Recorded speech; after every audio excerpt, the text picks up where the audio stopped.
Tenemos la oportunidad de compartir con ustedes una interesante entrevista. Me refiero a Guy Sorman, quien está invitado por la Dirección de Extensión para el ciclo Encuentros de El Mercurio, y que obviamente este economista y filósofo francés muy destacado actualmente nos pudo dar entonces esta entrevista. Señor Sorman, thank you very much for your time. Señor Sorman, gracias por visitarnos en CNN Chile.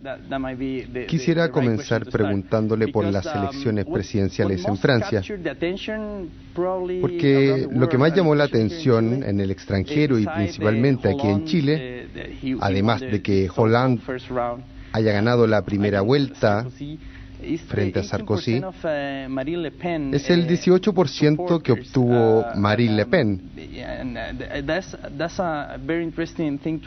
Y ese es un hecho bastante interesante de analizar, ya que se trata de una candidata de ultraderecha. ¿Qué análisis se puede sacar de este 18% de votos extremos, por así decirlo? Es un hecho muy interesante porque quiere decir que en Francia ya no solo se enfrentan la izquierda contra la derecha, sino que surgió una tercera opción. Está la izquierda, con los socialistas y los comunistas, que ya son una tradición.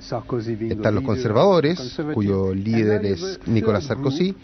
Y ahora surgió un tercer grupo, que me parece podríamos llamarlos populistas, porque no son de derecha y no son de izquierda, sino de otro sector. Pero ese fenómeno no solo se ha dado en Francia. Si nos fijamos en Europa occidental, vemos un notorio surgimiento de partidos populistas en muchos países. El caso de Francia llama más la atención, pero esto también ocurre en otros países, y llegaron para quedarse, no surgieron por casualidad.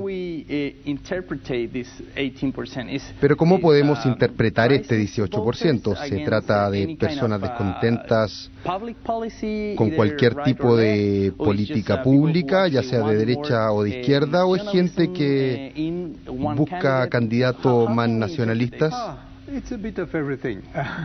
Es un poco de todo, pero sería un error decir que estos electores son consecuencia de la crisis. Esa sería una explicación muy superficial. Es un hecho mucho más profundo y todo partió antes de la crisis financiera. Lo que ocurrió en Francia y en otros países del continente es que hay grupos de personas a quienes no les gusta la globalización, no les gusta el mundo moderno.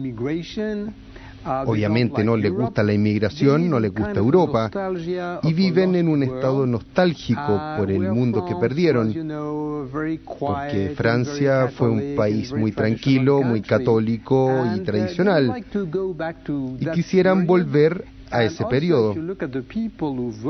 Además, si analizamos a quienes votan por estos partidos populistas, veremos que se trata principalmente de gente pobre, gente de edad avanzada y de personas que no logran encontrar su lugar en el mundo moderno tal como es ahora.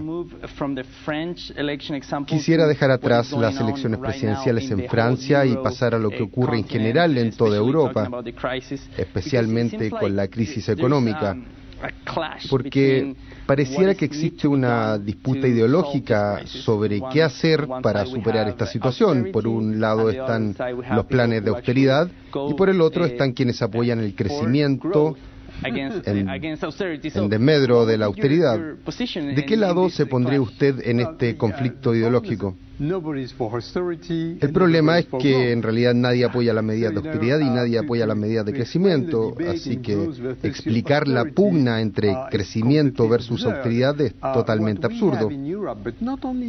Lo que ocurre en Europa y también en el resto del mundo es que muchos gobiernos han gastado más de lo que tienen y han acumulado muchas deudas. Entonces, ahora le llegó el momento de pagar esas deudas. Esta situación la vemos en Europa occidental, en Japón y en Estados Unidos.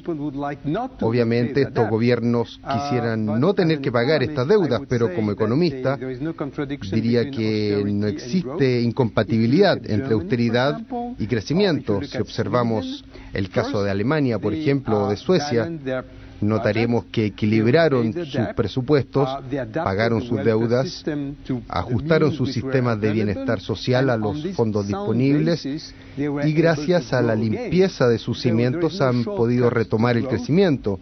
No hay atajos para alcanzar el crecimiento y primero tenemos que equilibrar nuestras cuentas públicas y a partir de esa base podemos crecer nuevamente. La sensación que hay particularmente en esta parte del mundo es que estamos ante el fin de un modelo, del modelo europeo de desarrollo. ¿Concuerda con esta apreciación? ¿Estamos observando el fin absoluto de este modelo o cree que la crisis simplemente está reestructurando el modelo europeo? En parte es el fin de un modelo, del modelo del estado de bienestar como lo conocemos en Europa y que claramente es muy agradable y que fue creado luego de la Segunda Guerra Mundial cuando la población aumentaba a gran velocidad y el crecimiento era muy alto. Gracias a esto fue posible pagar muy buenas pensiones y grandes sueldos. Pero lo que ocurre actualmente en Europa Occidental es que estamos envejeciendo.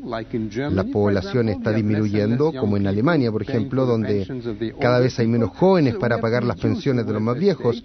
Así que tuvimos que reducir nuestro estado de bienestar y además tenemos una enorme competencia de China, de Brasil, de Latinoamérica, de todas partes. Así que tenemos que trabajar más y tenemos que producir más. Para salvar nuestro modelo tenemos que trabajar más, producir más y reducir nuestros gastos de bienestar. No podemos seguir viviendo endeudados. Pero pareciera que ha habido un cambio psicológico, cultural, más que uno económico. ¿No es lo que está pasando actualmente en Europa? ¿Un cambio cultural de los europeos o es simplemente algo impuesto a partir de este modelo económico? No creo que haya habido un cambio cultural porque si comparamos, por ejemplo, Europa con Estados Unidos, tenemos que en Europa el Estado siempre va a tener un rol muy importante. Siempre vamos a tener muy buenos beneficios y servicios públicos, a diferencia de lo que ocurre en Estados Unidos.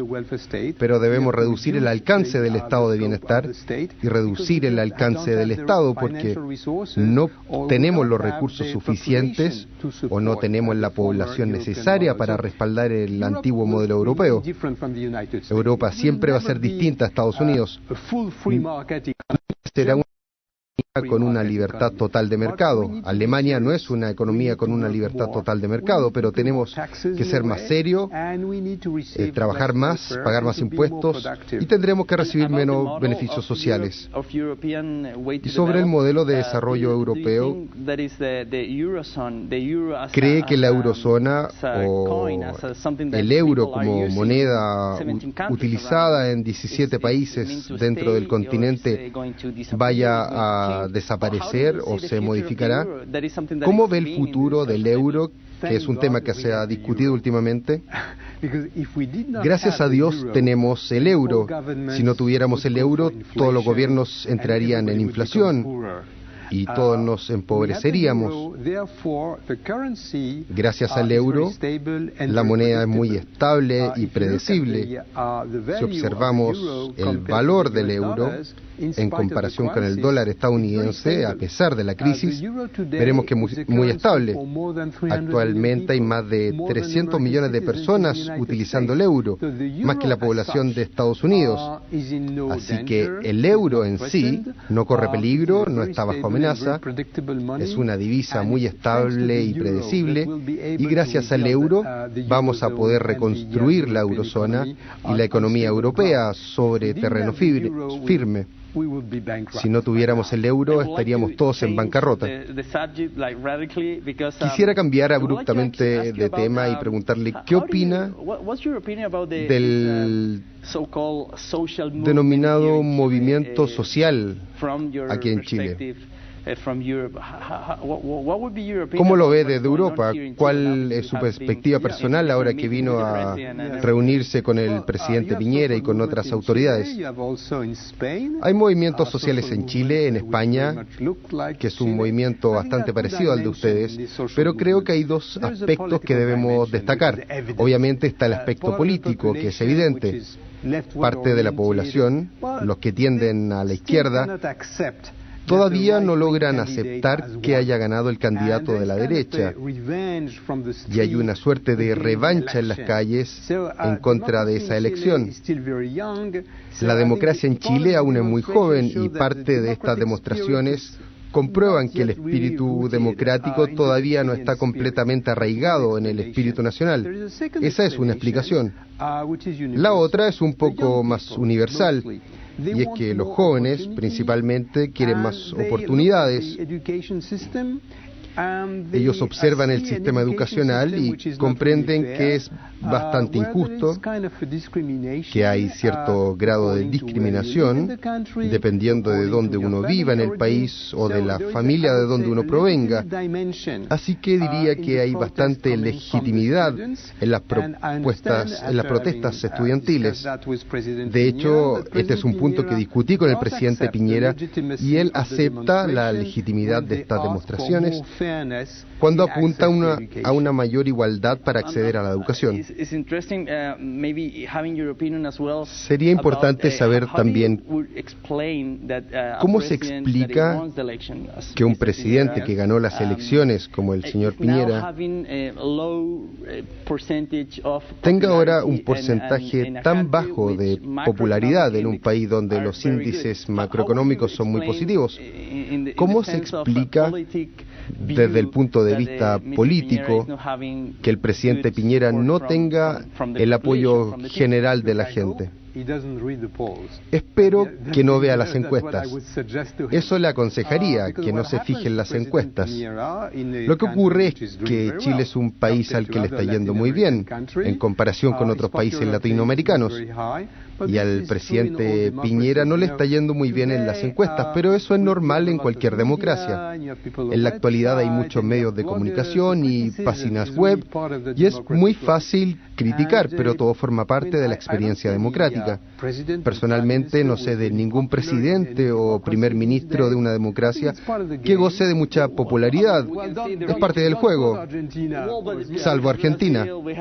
Pero también está Brasil, por ejemplo. Pero me refiero a democracias maduras como Francia o Chile, donde hay muchos medios de comunicación y la gente tiene un buen nivel de educación. Las críticas son siempre importantes, pero no creo que podamos relacionar las encuestas con la elección de un presidente. Lo mismo ocurre con Obama en Estados Unidos. No goza de mucha popularidad, pero lo más probable es que sea reelegido. Pero no tiene el mismo grado de desaprobación que Piñera. Quizás eso tenga que ver más con la cultura del chileno. Puede que sean muy críticos. Además, las políticas del presidente Piñera son muy enérgicas y agresivas y quiere cambiar muchas cosas. Eso siempre va a traer muchas críticas y descontento. Pero espero por el bien del país que Piñera implemente la plataforma que anunció y por la que fue elegido. ¿Le daría algún consejo al presidente Piñera para equilibrar el crecimiento de Chile con su nivel de aprobación? No soy quien para aconsejarlo, pero respeto mucho a los líderes políticos que siguen una estrategia clara, y si los eligen por la claridad de su programa, y me parece que el programa del presidente Piñera fue bastante claro desde un principio, simplemente tienen que aplicar el programa por el que fueron elegidos. Eso me merece mucho respeto, pero si el presidente empezara a cambiar de estrategia cada vez que sale una encuesta, como Sarkozy, que tenía una propuesta clara, pero no siguió el programa y no va a ser reelegido. Señor Guy Sorman, muchas gracias por esta entrevista.